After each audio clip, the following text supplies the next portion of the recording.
আমরা প্রথাগতভাবে রাজনীতি দেখে এসেছি, অর্থ এবং পেশিশক্তির রাজনীতি।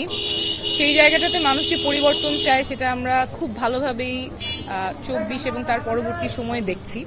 মানুষ অর্থ ও পেশিশক্তির রাজনীতি দেখতে চায় না, জনসেবার রাজনীতি দেখতে চায়, এবং সেটা কিন্তু আমরা আমাদের ক্যাম্পেইনে যখন মানুষের কাছে যাচ্ছি, কথা বলছি, কথা শুনছি, সেখানে খুব জোরে সোরেই প্রতিফলিত হচ্ছে। আমি আমার ক্যাম্পেইনটা খুব সচেতনভাবেই একটা ক্লিন ক্যাম্পেইন করার চেষ্টা করছি, যেখানে কোনো মাইকিং আমরা ব্যবহার করছি না, কোনো পোস্টার আমরা ব্যবহার করছি না।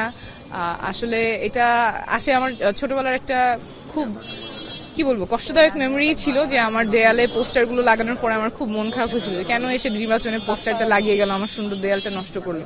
তো এই যে লাখ লাখ পোস্টারের শহরটা নোংরা করা, তারপরে সেটা আবার ছিঁড়ে ফেললেও কিন্তু জায়গাটা কুৎসিত হয়ে যায়, রাস্তায় পড়ে আমার শহরটাই নোংরা হয়। অতিরিক্ত লাউডস্পিকার ব্যবহার করলে যারা অসুস্থ আছেন, ছোটরা আছেন, মুরব্বীরা আছেন, শিক্ষার্থীরা আছেন, তাদের কষ্ট হয়। নোভা এলইডি টিভি, ঝকঝকে ছবি, নিখুঁত শব্দ, ৫ বছরের ওয়ারেন্টি। নোভা মানি, সঠিক মান, নিশ্চিত সেবা। শোডাউন আমাদের এটা কারোই অজানা না যে বেশিরভাগ ক্ষেত্রে মানুষ ভাড়া করে শোডাউন গুলো করা হয়। তো এই যে লাখ লাখ পোস্টার, ভাড়া করা শোডাউন, মাইকিং, অতিরিক্ত লাউডস্পিকার ব্যবহার, এগুলো কিন্তু জনসেবার জন্য করা হয় না। এগুলো সাধারণত করা হয় সাধারণ জনগণের উপরে নিজের ক্ষমতার দাপট দেখিয়ে ভোটটা নেয়া।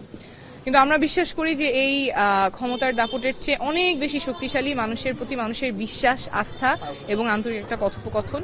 তো সেই জন্যই আমাদের ক্যাম্পেইনটা চলছে, মানুষের কাছে যাওয়া, একদম তাদের দোরগোড়ায়, উঠানে, বাজারে, অলিতে গলিতে গিয়ে আমরা তাদের কথা শুনছি, কথা বলছি, এবং আহ্বান জানাচ্ছি যাদেরই পরিচিত আছে ঢাকা ৯-এর ভোটার, তারা একটা ফোন কল, ৫ মিনিটের একটা ফোন কলে নতুন রাজনীতির পক্ষে আরেকজনকে, তার পরিচিত জনের সাথে যাতে কথা বলেন।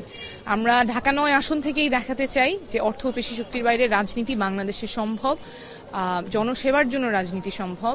এবং এই যে একটা চিন্তা আছে যে পোস্টার ছাড়া, মাইকিং ছাড়া বা শোডাউন করা ছাড়া নির্বাচনে যেটা সম্ভব না, এটা আমরা ভাঙতে চাই। ঢাকা ৯ আসন থেকেই আমরা ভাঙবো, এবং এখান থেকে যদি আমরা প্রমাণ করতে পারি, একটা আসন থেকে, বাংলাদেশের একটা আসন থেকে যদি এটা প্রমাণ করতে পারি, তাহলে আগামীতে আরো অনেক নতুন মুখ আমরা রাজনীতি দেখতে পাবো, যারা অর্থ ও পেশিশক্তির বাইরে গিয়ে রাজনীতি করতে চায়, ভিন্ন রাজনীতি করতে চায়, জনসেবার জন্য রাজনীতি করতে চায়। আচ্ছা, গেল কয়েকদিন ধরে আমরা দেখতে পাচ্ছি কিনা, আপনি কেমন দেখছেন পরিবেশ এখন পর্যন্ত?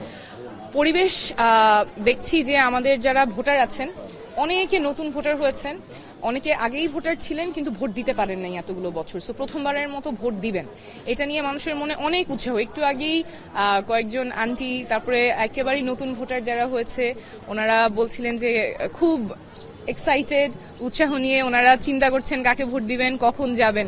তো এই উৎসাহটা যেমন আছে, আবার কিছু শঙ্কার কথাও শুনছি যে ভোট কেন্দ্রে নিরাপদে যেতে পারবেন কিনা, আবার বিগত বছরগুলোর মতো দেখা যাবে যে ভোট কি আগেই হয়ে গেছে কিনা, অথবা ভোট গণনার সময় কোনো সমস্যা হবে কিনা, এই শঙ্কাটাও মানুষের মধ্যে আছে।